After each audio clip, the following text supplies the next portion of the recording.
Salam Indonesia, salam Nusantara dari Sabang sampai Merauke, dari Miangas sampai Pulau Rote. Mantaplah iman kita, mantaplah kasih kita, mantaplah pengharapan kita.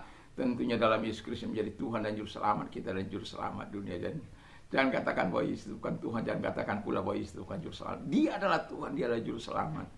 Dan kalau engkau percaya, engkau akan diselamatkan. Kalau tidak percaya, engkau akan dihukum. Yesus sudah berkata, akulah jalan dan kebenaran dan hidup, tiada seorang sampai kepada Allah kalau tidak melalui aku. Dan Yesus juga yang berkata, Rasul Petrus berkata dalam Kisah Rasul 4 ayat 12, dan keselamatan tidak ada dalam siapapun juga selain dalam Dia Yesus Kristus. Karena di bawah kolong langit ini tidak ada nama lain yang diberikan kepada manusia yang olehnya kita diselamatkan. Dan karena begitu besar kasih Allah akan dunia ini, sehingga Ia mengaruniakan anaknya yang tunggal. Siapa anaknya yang tunggal? Yesus Kristus. Supaya setiap orang percaya kepadanya tidak binasa, melainkan peroleh hidup yang kekal. Haleluya, mantap. Dan dengan hati percaya engkau dibenarkan, dengan mulut mengaku engkau diselamatkan. Tuhan Yesus memberkati kita, mengaku bahwa Yesus adalah Tuhan dan percaya bahwa Allah telah membangkitkan Dia dari antara orang mati. Roma 9 dan 10. Tuhan Yesus memberkati kita. Kiranya malam ini sebelum kita istirahat, kita rilekskan hati kita, telinga kita untuk mendengarkan firman Allah. Semoga firman ini memberikan kekuatan, inspirasi baru sebelum kita pergi berdoa, pergi tidur. Dan jangan lupa baca firman Allah dan jadikan kegemaran bagi kita untuk menikmati firman Allah. Sebagaimana firman tadi pagi, bagaimana kewajiban kita sebagai orang percaya, ada 4 itu tadi pagi bisa didengar. Nah, puji nama Tuhan. Dan malam ini sebelum kita mendengarkan firman Allah, kita berdoa. Terima kasih Tuhan, biarkan kekuatan firman, kekuatan Roh Kudus menyertai kami, sehingga kami akan tetap melakukan yang terbaik, dapat menjadi jemaat yang menjadi teladan dalam masa kini maupun masa yang akan datang. Terima kasih, kami bersyukur dalam nama Yesus. Haleluya. Amin. Puji nama Tuhan. Saya akan membacakan dalam Kisah Rasul, masih ayat yang sama, tapi ini pembacaan dari Kisah Rasul 17 ayat yang ke-10 dan sampai dengan ke-15. Tapi saya akan membacakan 11, 12 dan 13, 14. Demikian bunyi firman Allah, orang Yahudi di kota itu lebih baik hatinya daripada orang Yahudi di Tesalonika, karena mereka menerima firman itu dengan segala kerelaan hatinya, dan setiap hari mereka menyelidiki kitab suci untuk mengetahui apakah semuanya itu benar demikian. Banyak di antara mereka yang menjadi percaya, dan juga tidak sedikit di antara perempuan-perempuan terkemuka dan laki-laki Yunani. Tapi ketika orang-orang Yahudi dari Tesalonika tahu bahwa juga di Berea telah diberitakan firman Allah oleh Paulus, datang jugalah mereka ke sana menghasut dan menggelisahkan hati orang banyak. Tetapi saudara-saudara menyuruh Paulus segera berangkat menuju pantai laut, tapi Silas dan Timotius masih tinggal di Berea. Puji nama Tuhan. Jadi kita bisa menarik judul dari sini. Judulnya adalah hidup jemaat yang menjadi teladan. Kita ambil dari jemaat di Berea. Kita mulai dari yang pertama, bahwa jemaat di Berea adalah jemaat yang percaya kepada Yesus Kristus. Jadi ini penting. Pengajaran itu akan menjadi sia-sia kalau kita tidak sampai pada tahap di mana kita mempercayai Yesus sebagai Tuhan dan Juru Selamat dalam hidup kita.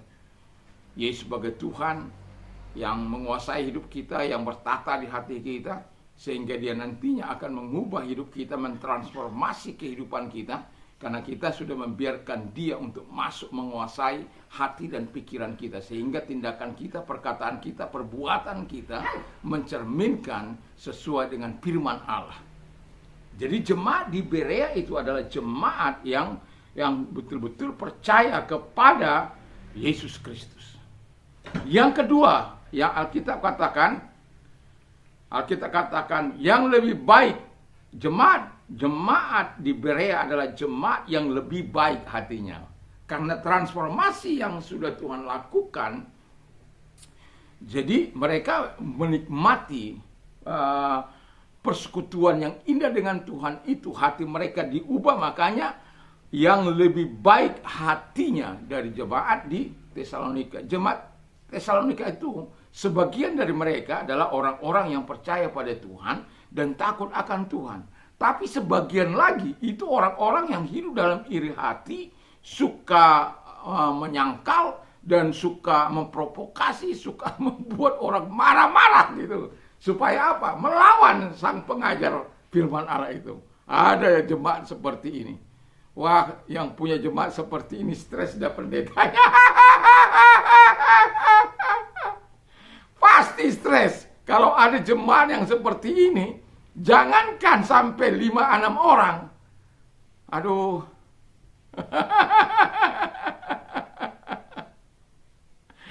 Ada orang menghasut untuk pindah ke sana aja itu sudah itu stresnya setengah mati, apalagi sampai memprovokasi seperti ini. Waduh, itu. Tapi jemaat di Berea mengambil tampil untuk beda. Ya, saya pernah memiliki jemaat seperti ini, tapi memang itu semua setiap pendeta pasti ada mengalami orang-orang yang tegeng, orang-orang yang tidak lahir baru, tapi mereka ingin seperti mereka yang superior, mengatur pendetanya harus begini.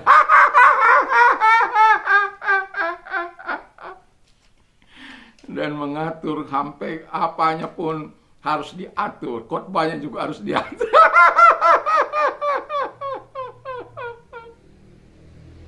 Ya, ini bukan jemaat teladan, jemaat menjadi sandungan. Tetapi kita kan nggak boleh ya mengutuki orang-orang seperti ini. Terkecuali ada hal something wrong mungkin yang harus kita nyatakan di hadapan Allah untuk menyatakan perbedaan. Saya tidak menyangkali itu. Musa mengambil sikap. Kalau kematian mereka seperti kematian orang-orang biasa, aku bukan seorang hamba Allah yang dipanggil oleh Tuhan.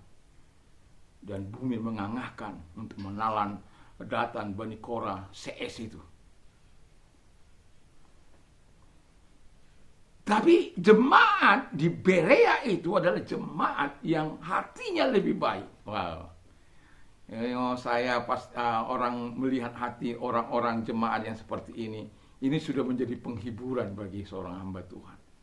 Makanya kesukaanku adalah ketika engkau taat kepada firman Allah, melakukan apa yang baik dan benar, dan taat kepada Allah, itu menjadi kesukaan hamba-hamba Tuhan di seluruh dunia ini. Kalau ada jemaat-jemaat Tuhan yang hidup tunduk kepada Kristus itu.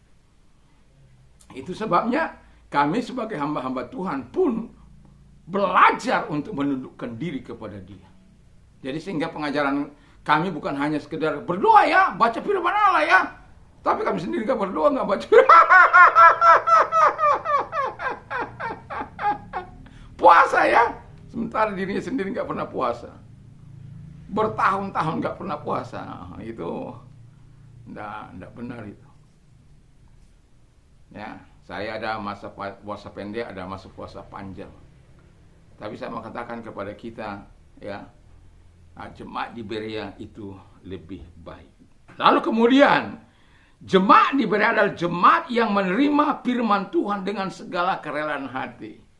Baik itu teguran, baik itu nasihat, pedas, asin, apapun namanya. Mereka menerimanya dengan kerelaan hati. Dengan hati yang terbuka menyikapi firman Allah. Sehingga firman Allah itu tertanam dalam hati mereka. Dan tumbuh di hati mereka yang subur. Bukan di tanah yang berbatu-batu. Bukan di semak duri. Bukan di tanah di pinggir jalan, tapi di tanah hati yang baik, yang menghasilkan 30, 60 kali, 100 kali ganda. Wow! Dan itulah sebabnya jemaat di Berea ini dapat menjadi teladan bagi gereja masa kini maupun gereja di masa yang akan datang. Gereja di masa lampau mereka sudah menjadi gereja masa kini maupun masa gereja yang akan datang. Selama kehidupan ini masih bergulir, Tuhan Yesus belum datang, mereka akan tercatat dalam kebenaran firman Allah. Adalah jemaat yang menjadi teladan yang begitu luar biasa. Siapa yang gak suka hatinya terpaut kepada firman Allah? Siapa orang yang tidak suka kalau menerima firman Allah dengan rela hati. Siapa yang tidak suka kalau orang percaya kepada Yesus, kalau hatinya lebih baik dari orang-orang lain? Siapa yang tidak suka? Saya yakin semua suka. Yang kedua, yang terakhir kata firman Allah, jemaat di Berea adalah jemaat yang setiap hari menyelidiki kitab suci. Wow. Saya tidak tahu apakah kita tiap hari baca firman Allah. Saya tidak tahu. Tapi kalau saya bisa memberitakan firman Allah ini dua kali dalam sehari, Anda bisa bayangkan berapa lama saya bisa membaca firman Allah setiap hari. Untuk mempersiapkan khotbah tidaklah semudah membalikkan telapak tangan. Ada ratusan judul buku di rumah saya ini. Tapi saya bersyukur buku-buku yang saya baca kadangkala itu memberikan inspirasi. Karena apa? Kadang-kala kita sudah lupa, tapi ingat bukunya di sini. Makanya kalau apa? Di sini ada itu. Ingat. Walaupun mungkin kata-katanya sudah agak-agak lupa-lupa, ingat gitu.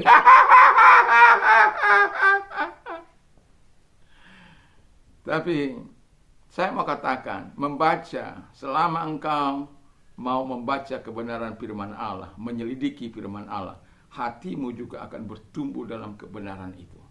Asal kita memiliki sikap seperti jemaat di Berea ini. Sehingga hati kita juga lebih terbuka. Lebih melakukan apa yang dikehendaki Allah daripada apa yang dikehendaki oleh manusia. Dan itu sebabnya saya mau katakan kepada kita, hiduplah menjadi teladan, jemaat yang menjadi teladan, baik masa kini maupun masa yang akan datang. Sehingga kalaupun tidak tercatat dalam kitab kehidupan, maksud saya tidak tercatat dalam firman Allah ini, tapi generasimu mencatat, anak-anakmu mencatat, dan mereka akan berbagi sesuatu kepada anak-anak mereka, cucu. Dan kalau sekarang saya katakan kita bersyukur di zaman teknologi yang ada ini. Anak cucu saya mungkin ke depan, oh ini loh opungku.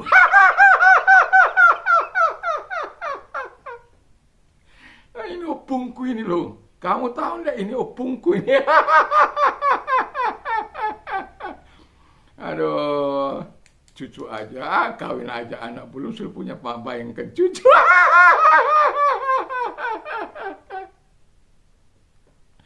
Ya, puji nama Tuhan, ya. Nah, sebagai penghiburan saja. Tapi saya mau katakan, mari kita seperti jemaat di Berea yang menjadi teladan, menjadi jemaat yang memberikan teladan bagi gereja masa kini maupun gereja yang akan datang. Biarlah kita terus melakukan apa yang dikehendaki oleh Tuhan dalam kehidupan ini. Mari kita tunduk kepala kita berdoa. Terima kasih Tuhan, biarkan kami menjadi jemaat di Berea yang menjadi teladan, memberikan teladan kehidupan ini, di mana kami melakukan sebagaimana yang Kau harapkan dalam hidup ini. Terima kasih, kami juga berdoa bagi engkau yang sakit. Aku mau berdoa bagimu dalam nama Tuhan Yesus, segala sakit penyakit yang mereka derita, apapun sakit penyakitnya, firman berkata, usir setan-setan, lenyapkan segala sakit penyakit dan kelemahan. Dalam nama Yesus kami perintahkan segala sakit penyakit dalam tubuh mereka keluar. Dan oleh bilu-bilu daripada Tuhan Yesus mereka sembuh, oleh kuasamu, oleh jamahanmu mereka sembuh. Dan kalau engkau sedang mengalami masa-masa perih, masa-masa susah, datanglah kepada Tuhan. Saya tahu apa itu masa pelik, masa susah. Saya tahu itu penderitaan.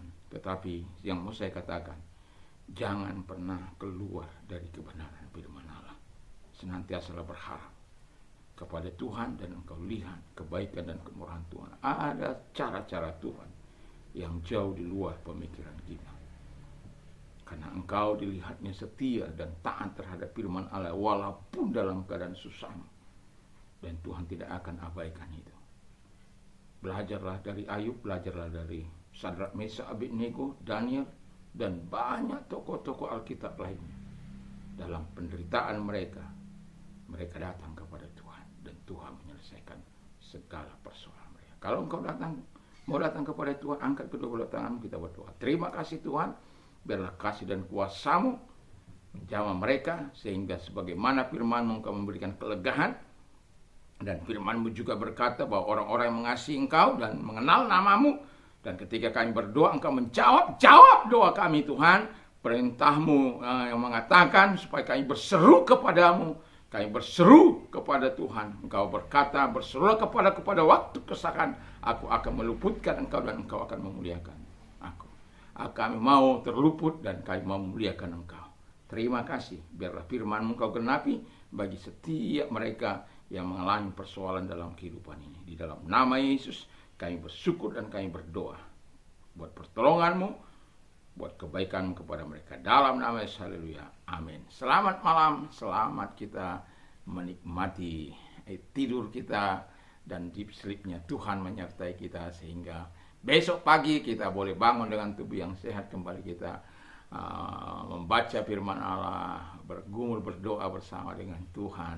Dan jangan lupa, saya mau katakan, biarkan Dia bertata di hati kita yang paling dalam. Kiranya Tuhan Yesus memberkati kita. Jangan lupa sebelum tidur baca firman Allah dan berdoa. Tuhan Yesus memberkati. Mantap, mantap, mantap.